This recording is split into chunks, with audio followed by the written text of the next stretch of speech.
Thanks for joining me for a coffee chat. You're welcome. Thank you for buying this nice latte. How are you? Absolutely, I'm doing good. Good. So just to kind of let you know what this is, it's kind of an informal way for incoming students, current students to get to know you, try to see that you're not big scary professor who's in front of hundreds of students. To really view this as kind of just an informal talk. Sounds good. Okay. So, my first question is always like, what got you interested in teaching or biology in particular? What got me is so as a grade school student, middle school, high school, science, I came naturally to me. I did develop an appreciation for it, and my parents encouraged me by putting me in like camps, like science camps and things like that. Yeah. Oh well. And you find when you find people that excel at it as well or are interested in it, you tend to kind of push each other, and that's what we did. So by the time I got to high school, I was very much pre-med, like a lot of the students that I teach, very much pre-med, and I was going to be a doctor. What kind of doctor I didn't know, but I knew I wanted to go into medicine, or I wanted to go. I appreciated science, and I wanted to help people, and that. Well, as cliche as it is, it's also very real, a real genuine like motivation for a lot of students, to include myself. So I declared I was going to go to college and major in biology and be pre-med, and I actually came here to VCU as a pre-med. Yeah, so it was in my sophomore year that I ended up taking biology 317, which is ecology. And that particular class and that particular professor really just completely redirected me in ways that were hugely profound. And there was and I do understand a lot of my students have the same kind of idea that there's a lot of inertia behind pre-med. If you've been pre-med all your life or for a large part of it, to shift is very challenging and emotionally, like, it was emotionally challenging for me. But once I kind of came to grips with that and a couple of other things in college, I was like, okay, I don't actually want to be a medical doctor. It's not because I couldn't do it. I didn't lack the mental fortitude or academic talent or even the skills to do it. It's not what I wanted to do. Okay. And it was the ecology that was just like, you like this, and how weird is that? And ultimately the professor that taught me ecology was an ornithologist, somebody who studied birds. And so that's kind of where it ended up going.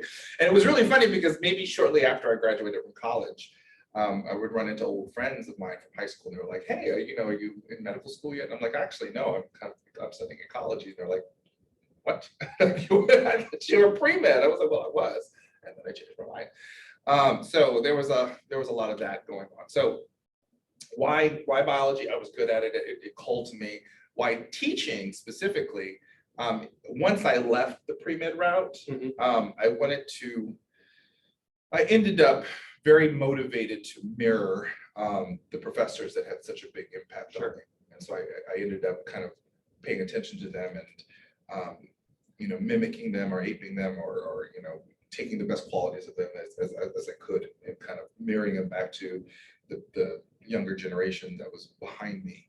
And I really got a love for it, and I had a love for it. I developed a real skill and passion for it. I think the most interesting thing is, since I became a professor here at VCU, I'm teaching some of the exact same courses, in some cases the exact same rooms that I actually took them, which is really surreal. And it took a little while to kind of get over that because it was intimidating. Yeah. Because even though my professors weren't there, it felt like they were there.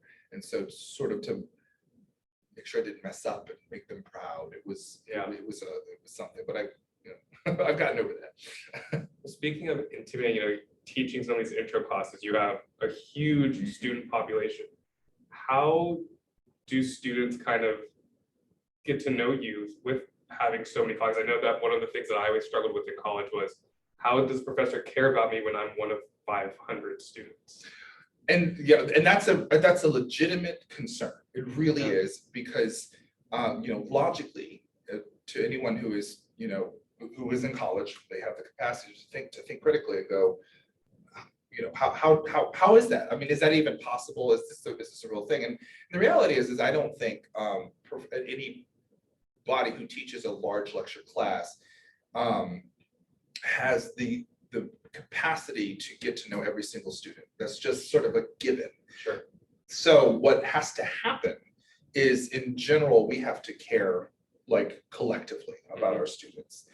And we do that, in the most human ways that we probably can come up with. And it's going to be different for every professor. For me, it was, I have to be authentic. Okay. I have to be genuine and authentic to my students.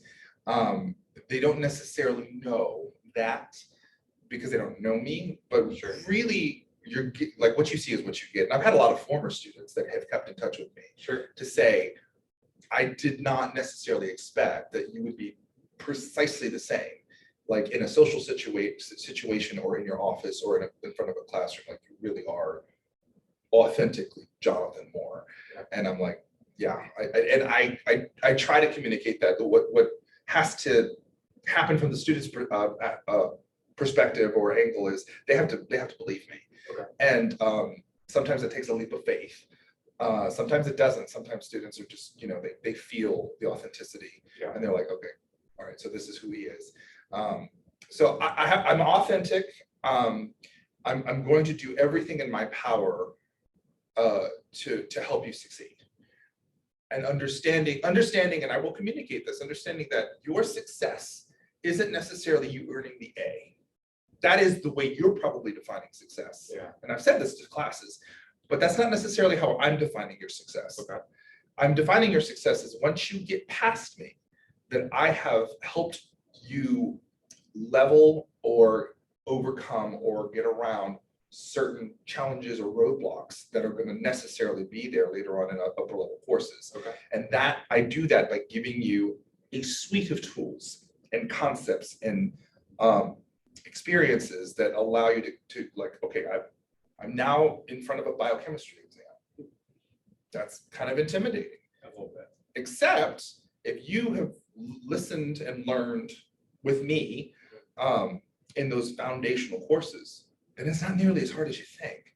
And that, like, again, the few students that keep in touch with me out of thousands of students, Yeah. so relatively speaking, the few students that keep in touch with me, they absolutely, without a doubt, go, I did not necessarily like it when I was going through it, but I do understand now why you did it, and I'm grateful that you did. And I'm like, that's why we do this. Cool. And then they go a step further.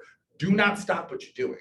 I know you're going to get a lot of pressure to, kind of maybe ease up a little, but it doesn't necessarily help those students. And the students, they need to learn this. And I'm like, I thought so too. That's probably why I did it. So anyway. That's interesting, because I had students when I was a career advisor who said many of the same things that you just said about you, where it's like, while they're taking your class, it's one of the hardest experiences they have. And then afterwards, they're like, but thank God you did that to help prepare me for later on challenges. So then my question for you is, coming back to the student perspective, Right. They're defining success as an A. What does that look like? What effort does that look like in your class? Like, what do they need to be doing? What resources should they be utilizing to get that A if they want it? I think most of the students that I have in the last, say, 5 years, I think the students that get the A, or there's always going to be a subset of students that are ridiculously academically talented. Absolutely. That's just, they can do it. They were born with that. You needn't compare yourself to them. That's just silly. Yeah. So what you're really doing is you really ought to be compare yourself with anybody other than yourself. So what you really need to be doing is you need to be, and this is hard for students. It was hard for me. It's hard for my colleagues. It's hard for past students across the 20 years that I've been teaching college students.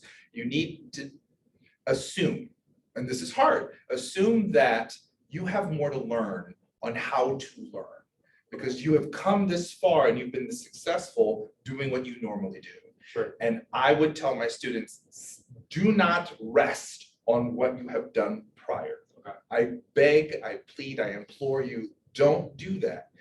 While you might be successful, I would err on the side of caution.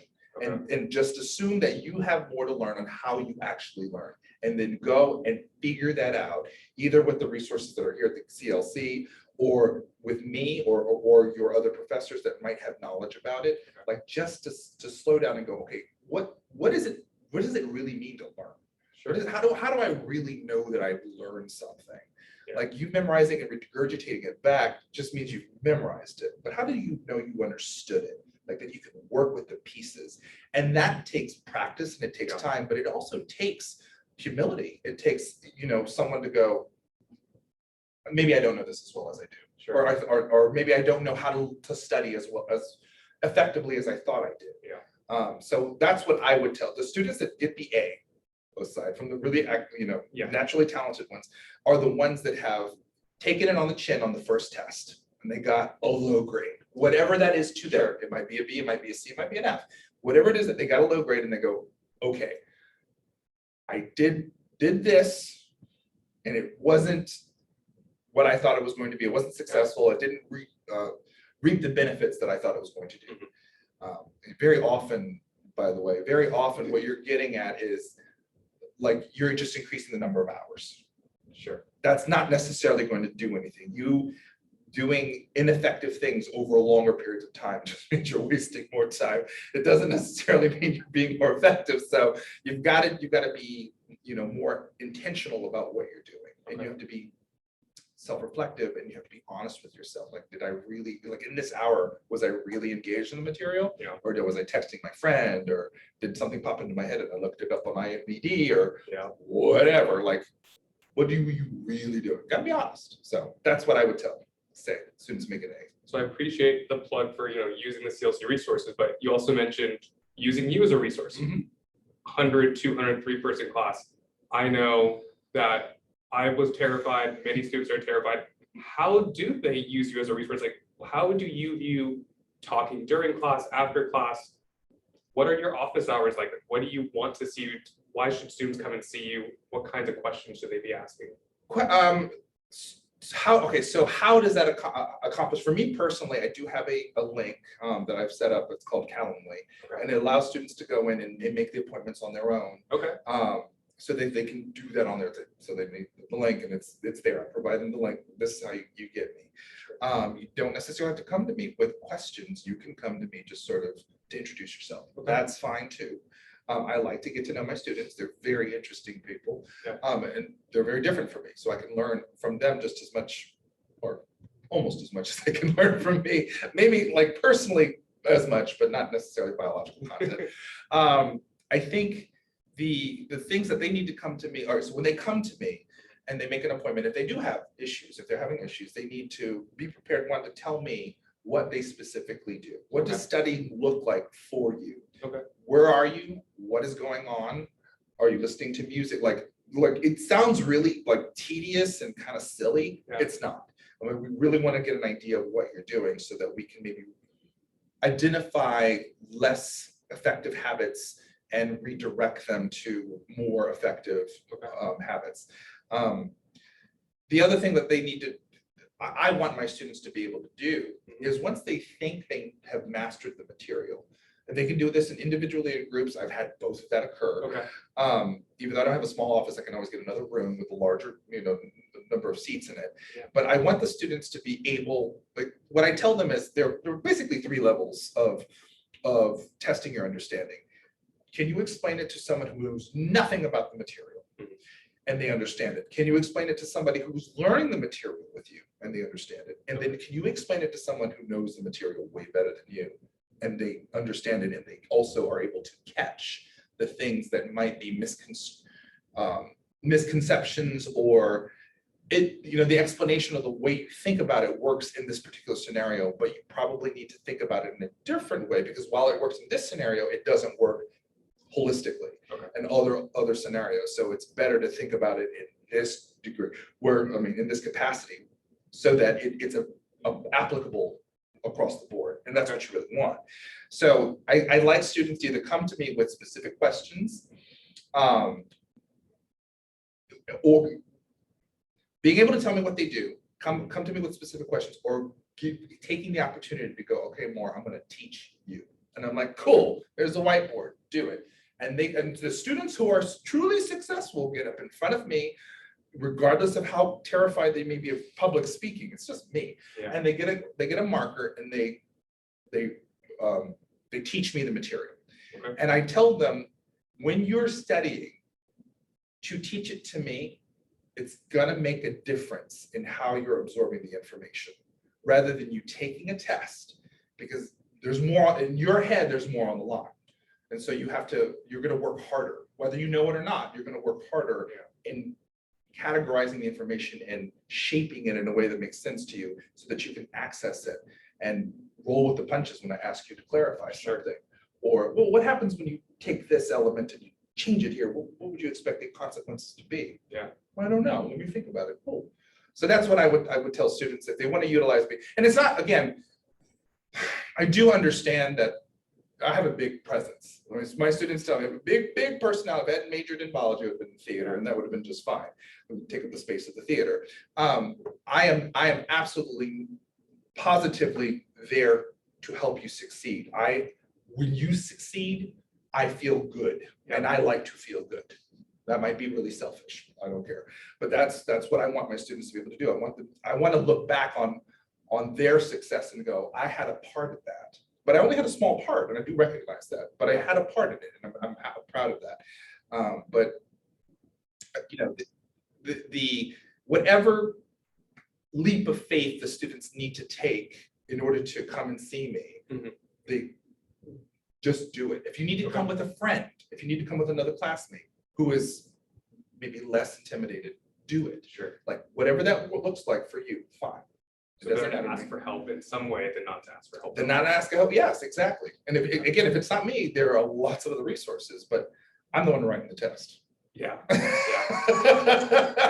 that's why I'm trying to have these chats, is to try to let students know, like, hey, you all are here and want to be here for that reason. Yeah, definitely.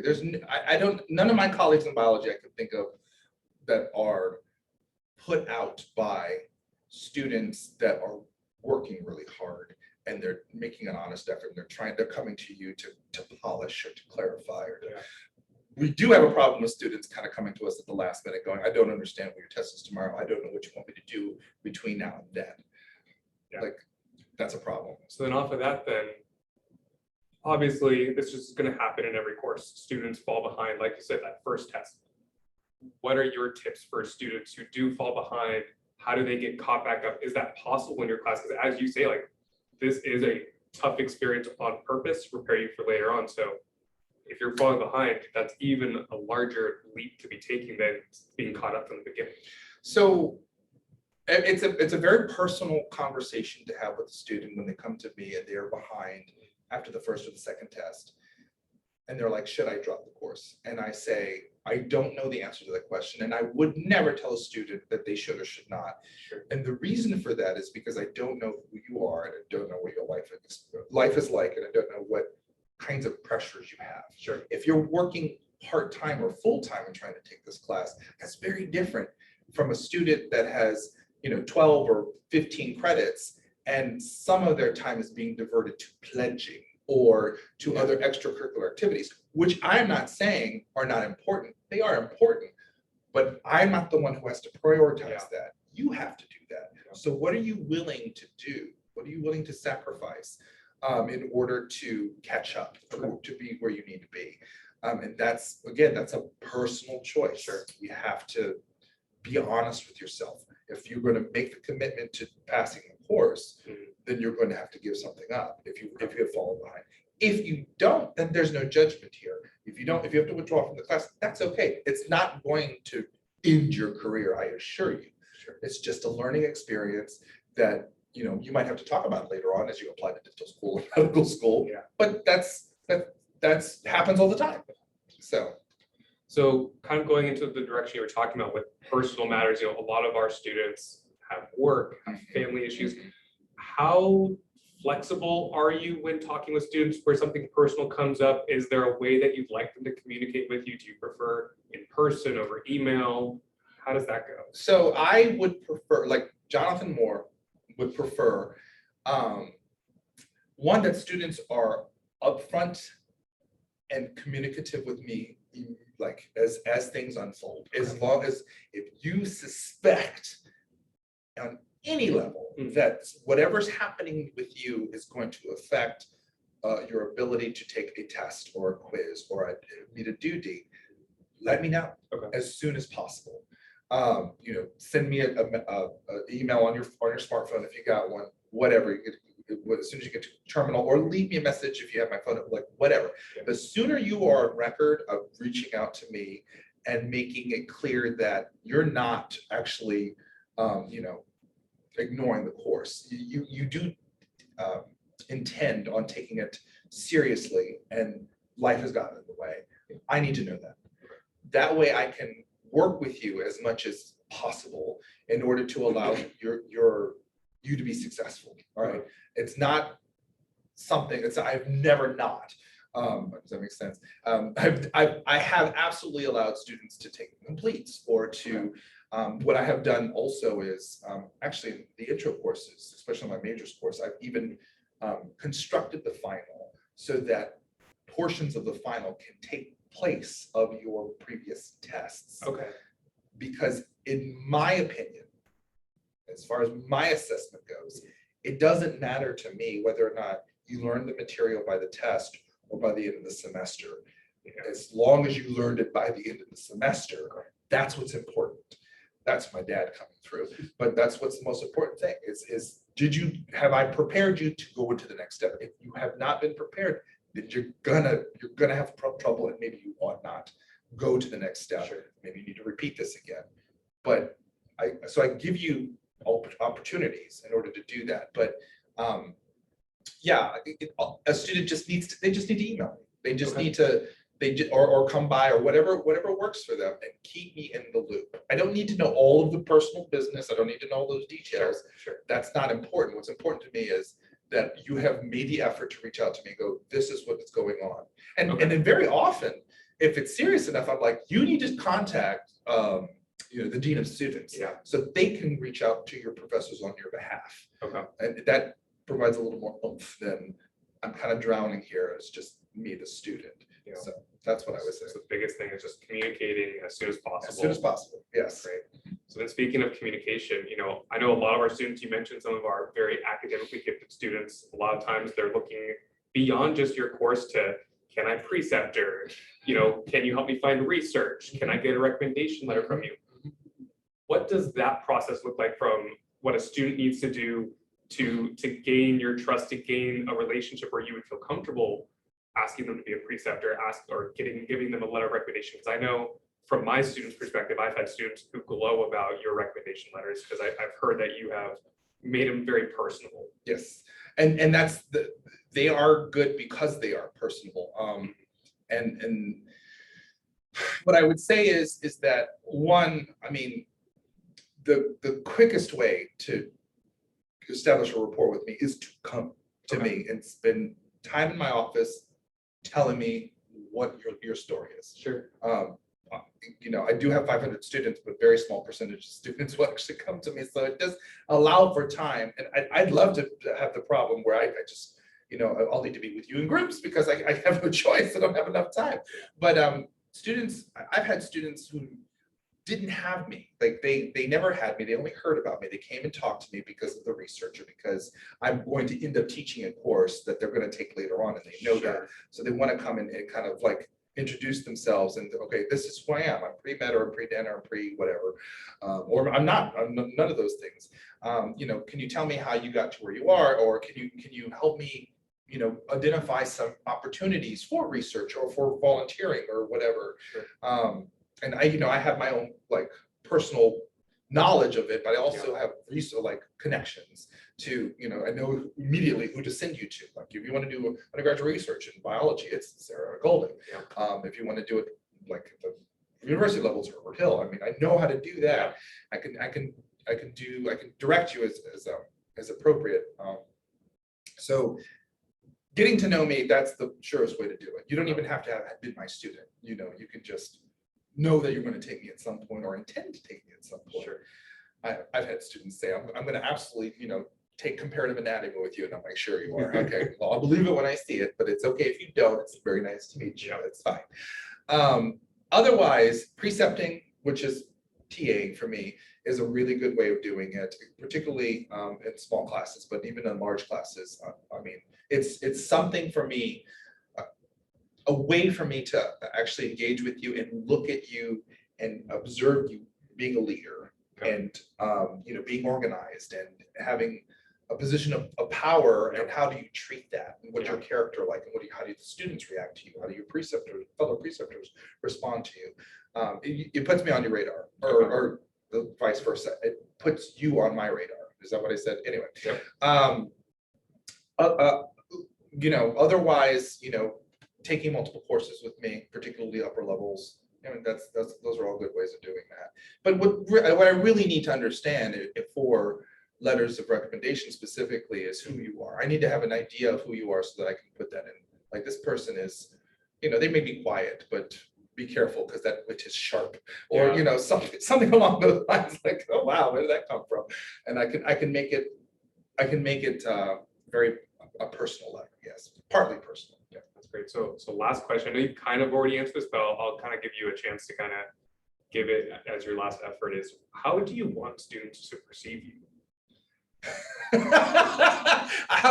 It's funny because I make a joke often with my former students. There's like, I've got a reputation to maintain. How do I want my students to see me as, more than anything, I want them to see me as someone who is very, very much interested and invested in their success. Okay. That's what I want. Regardless of how they may feel. And I do my best to try not to make them feel any other way than I'm a human being. And so you might catch me on a day where something has happened and I'm like, oh, okay, I'm going to try to rein it in as much as possible. The problem with authenticity is that I'm going to be authentic with you. I'm like, it's not you. I'm just in a bad mood because, and I actually might tell you. So anyway, that I'm very interested in their success, and that I will do what I can to help them succeed. What I don't want them to think is, one, that I thrive, that I feed on their failures. That gets thrown out a lot, particularly on certain like popular reviews, but public reviews. But no, I'm not interested. I would not tell a class, only half of you are going to pass, and that's just fine with me. That's not fine with me. I do know that happens, and it hasn't happened for me in a long time, but I do know that there are professors that do that, but that's not okay for me. And I want them to know that, hey, I'm a safe person. You can tell me just about anything. There are certain things that we have to report as state employees, but like, I'm not judging you. There's no judgment here. I've probably been in your shoes, and if I haven't been in your shoes, I have loved people who have definitely been in your shoes. Sure. So it's, I want you to be healthy. I want you to be happy. I want you to be successful. That might not look like what you think it does. Yeah. And that's okay. Like, you can you can do something else and it's okay. It's not you're not a failure because of that, or that you're great on this exam does not represent who you are in any stretch of the imagination or at any level. You are important, and I want you to be successful. That's how I want to see it. I appreciate you sitting down and talk with me, and I'm hoping that everyone that gets to view this and get to know the Science Hub will enjoy these talks. So thank you so much. You're welcome.